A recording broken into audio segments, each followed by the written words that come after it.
بسم اللہ الرحمن الرحیم۔ ذی الحجہ کی 7، 8، 9 اور 10 تاریخ عمل کے لیے بہت اہم ہے، اور یہ دن سال میں صرف ایک بار آتے ہیں۔ ہم میں سے کئی لوگ تو ایسے ہیں جن کو ان دنوں کے بارے میں معلومات ہیں، لیکن ہمارے پاس بعض بھائی بہن ایسے ہیں جو ابھی تک ان دنوں کی اہمیت کے بارے میں نہیں جانتے۔ کاش کہ انہیں بھی علم ہو جائے کہ یہ ذی الحجہ کے 4 دن کتنے اہم ہیں۔ میں آپ کو ان دنوں کی اہمیت کے بارے میں ایک چھوٹی سی بات بتا دیتا ہوں، جس سے خدا کرے کہ آپ کو یہ بات سمجھ میں آ جائے اور ان کی اہمیت آپ کے دل میں اتر جائے۔ لیلۃ القدر کے بارے میں تو آپ جانتے ہیں کہ رمضان میں آخری عشرے میں تاک راتوں میں سے ایک رات لیلۃ القدر کی ہوتی ہے، اور ہمیں حکم دیا گیا ہے کہ لیلۃ القدر کو آخری عشرے کی تاک راتوں میں تلاش کرو، مطلب 5 دنوں میں سے کوئی ایک رات لیلۃ القدر کی ہوگی۔ لیکن ذی الحجہ کے بارے میں پہلے 9 دنوں کے بارے میں احادیث میں آیا ہے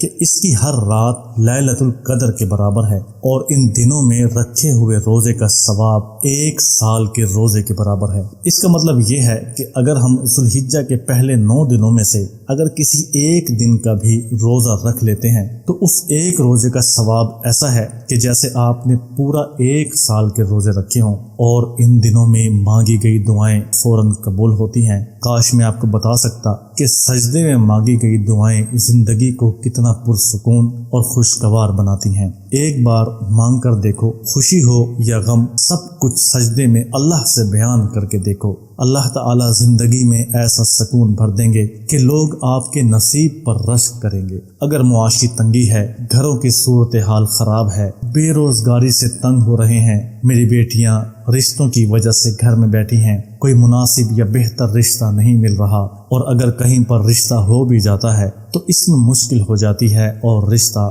ٹوٹ جاتا ہے، تو یہ اس ذی الحجہ کے پہلے 9 دنوں اور خاص طور پر آخری 4 دن بڑے اہم ہیں۔ ان دنوں میں آپ اگر کوئی عمل نہ بھی کریں، کوئی وظیفہ نہ بھی کریں، کوئی نفلی عبادت نہ بھی کریں، مگر صرف اللہ تعالیٰ سے رو رو کر گڑ گڑا کر صرف دعا ہی مانگ لے، تو یہ میری خود کی آزمائی ہوئی بات ہے کہ اللہ تعالیٰ کبھی بھی ان دنوں میں دعا کو رد نہیں کرتا۔ ان تاریخوں میں خاص طور پر اپنی اولاد کے حق میں دعا لازمی کریں۔ آج کل اولاد کا مسئلہ بہت زیادہ اہم ہے، کیونکہ اولاد آج کل نافرمان ہوتی جا رہی ہے، بگڑتی جا رہی ہے۔ خاص طور پر سوشل میڈیا کی وجہ سے نئی جنریشن کا دماغ خراب ہو چکا ہے، اور آج کل کی اولاد اپنے بڑوں کو کچھ بھی نہیں سمجھتی۔ آج کل کی اولاد سمجھتی ہے کہ ہم سے زیادہ عقل مند اور ذہین کوئی بھی نہیں، ہمارے ماں باپ تو جاہل، ان پڑھ اور گوار ہیں۔ تو یہ وہ دن ہے کہ جن دنوں میں آپ اللہ تعالیٰ کے سامنے سر بسجود ہو کر سجدے میں جا کر دعائیں مانگیں، اولاد کے حق میں بہتری کی دعائیں مانگیں، اللہ تعالیٰ سے دعا کریں کہ اللہ تعالیٰ آپ کی اولاد کو سچا اور پکا نمازی بنا دے اور دین کے راستے پر چلنا والا بنا دے، اور جیسے دین میں حکم ہے آپ کی خدمت کرنے کا، ویسے ہی وہ ماں باپ کی خدمت کرے۔ ان ایام میں اولاد کے حق میں مانگی گئی دعائیں قبول ہوتی ہیں۔ اس کی بہت سی مثالیں موجود ہیں۔ حضرت ابراہیم علیہ السلام نے اپنی اولاد کے لیے دعا مانگی تھی، اور وہ دعا اللہ تعالیٰ نے قبول کی۔ حضرت ابراہیم علیہ السلام اور ان کے بیٹے اسماعیل علیہ السلام نے کعبہ کی تعمیر کے وقت اللہ تعالیٰ سے دعا کی، ربنا تقبل منا انک انت السمیع العلیم، یعنی اے ہمارے رب ہم سے یہ قبول فرما، بے شک تو سننے والا اور جاننے والا ہے۔ حضرت ابراہیم علیہ السلام نے اپنی اولاد کے لیے نماز کی پابندی کی دعا کی، رب اجعلنی مقیم الصلاۃ ومن ذریتی ربنا وتقبل دعاء، اے میرے اللہ مجھے اور میری اولاد کو نماز قائم کرنے والا بنا دے، اے ہمارے رب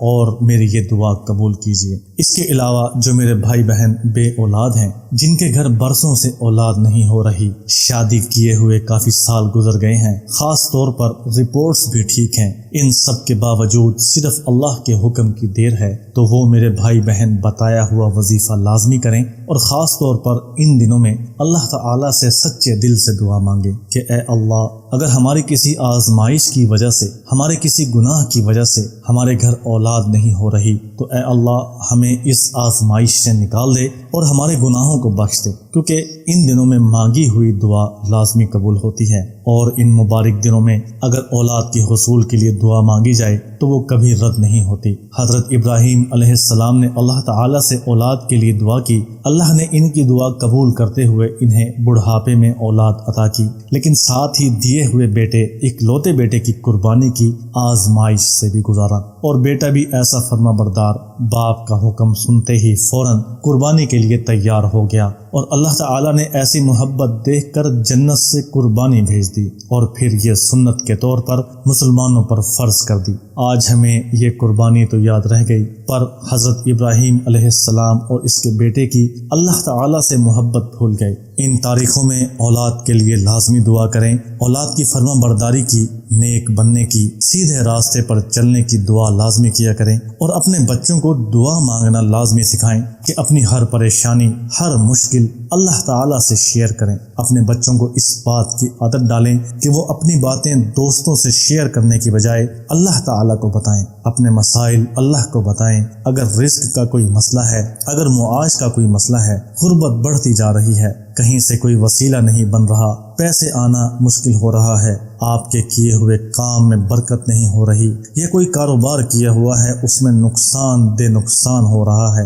اور برکت ہے کہ جیسے اٹھ گئی ہے، کہیں سے بھی کوئی منافع آنے کی امید نہیں ہے، یا اگر آپ بے روزگار ہیں اور نوکری ڈھونڈ کر تھک چکے ہیں، تو ان دنوں کو ایک تحفہ سمجھیے کہ آپ اور ہم بڑے خوش نصیب ہیں کہ یہ مبارک اور بابرکت دن ہمیں ایک بار اور اپنی زندگی میں نصیب ہوئے ہیں۔ اگر آپ بتائے ہوئے طریقے سے ان بابرکت دنوں میں یہ عمل کر لیں تو آپ کی تمام حاجات پوری ہو جائیں گی۔ اللہ تعالیٰ غیبی خزانے سے آپ کے رزق کا بندوبست کر دے گا، آپ کی تمام پریشانیاں، تمام مشکلات ان بابرکت دنوں کی وجہ سے اللہ تعالیٰ دور فرما دے گا۔ خدارا ان ایام کو ضائع نہ کریں، یہ چند مخصوص ایام ہے، کیا پتہ ہمیں یہ ایام دوبارہ زندگی میں میسر ہوں یا نہ ہوں۔ ان ایام کو ایک خزانے کے طور پر دیکھیں، یہ وہ خزانہ ہے جو آپ کے مرنے کے بعد آپ کے کام آئے گا۔ دنیا کے تمام خزانے، دنیا کی تمام دولتیں آنکھ بند ہونے کے بعد یہیں پر رہ جائیں گی، لیکن یہ وہ خزانہ ہے جو مرنے کے بعد اور قیامت تک آپ کے ساتھ رہے گا اور آپ کی گواہی دے گا۔ اور اس کے ساتھ ساتھ اپنے لیے نیک ہم سفر کی دعا لازمی کریں، جیسا کہ میں نے پہلے بتایا کہ یہ مبارک دن نسبت کی دعا کے لیے بہت ہی اہم دن ہے۔ اگر آپ کہیں پہ رشتہ کرنا چاہتے ہیں اور ان کے گھر والے نہیں مانتے، یا آپ جہاں پر رشتہ کرنا چاہتے ہیں وہ بھی نہیں مانتے اور ان کے گھر والے بھی نہیں مانتے، لیکن آپ کے گھر والے مانتے ہیں، پھر بھی آپ یہ عمل کریں جو میں آپ کو بتا رہا ہوں، انشاءاللہ آپ کی من چاہی مراد پوری ہوگی، آپ کی ہر حاجت پوری ہوگی۔ جہاں پہ بھی آپ رشتہ کرنا چاہتے ہیں وہیں پر آپ کا رشتہ ہو جائے گا، اور نہ صرف رشتہ ہوگا بلکہ اس رشتے میں برکت بھی ہوگی، اور اللہ تعالیٰ کے فضل و کرم سے آپ دونوں میں تا قیامت محبت قائم رہے گی۔ ان مبارک دنوں کی برکت سے اور اس عمل کی برکت سے اللہ تعالیٰ آپ کے لیے ایسے وسیلے بنائے گا کہ جن مسئلوں کی وجہ سے آپ کا رشتہ بڑی اچھی جگہ پر طے ہو جائے گا، اور اللہ تعالیٰ کا غیبی نظام حرکت میں آ جائے گا۔ اپنے بچوں کو یاد دلائیں کہ ہر نماز میں اپنے اچھے مستقبل اور اچھے اور نیک ہم سفر کی دعا لازمی کریں۔ عشاء کی نماز کے بعد 11 مرتبہ درود شریف اول و آخر اور 1100 مرتبہ یا لطیف پڑھ کر اولاد کے لیے اچھے رشتے کی دعا کریں، جلد ہی اچھا اور نیک رشتہ مل جائے گا۔ یہ دن قبولیت کے ہیں، انشاءاللہ ان دنوں میں ہی آپ کا رشتے کا مسئلہ حل ہو جائے گا، اور آپ اپنی اولاد کے لیے علم میں برکت کی اور کامیابی کی بھی دعا کریں۔ آپ نے جو بھی امتحان دیا ہے یا کوئی انٹرویو کے لیے CV دی ہے، آپ کسی بھی طرح کی کامیابی کے لیے 21 مرتبہ سورہ اخلاص ان دنوں میں لازمی پڑھیں اور دعا کریں۔ سورہ اخلاص کے پڑھنے سے آپ کو یقیناً کامیابی ملے گی، اور اگر آپ ملک سے باہر جانا چاہتے ہیں تب بھی آپ سورہ اخلاص کا یہ عمل ان دنوں میں لازمی کریں۔ اس ناچیز کو بھی اپنی دعاؤں میں یاد رکھیں، اپنا بہت سارا خیال رکھیں۔ میرے چینل وظیفہ 1M کو سبسکرائب کر دیں۔ اللہ حافظ۔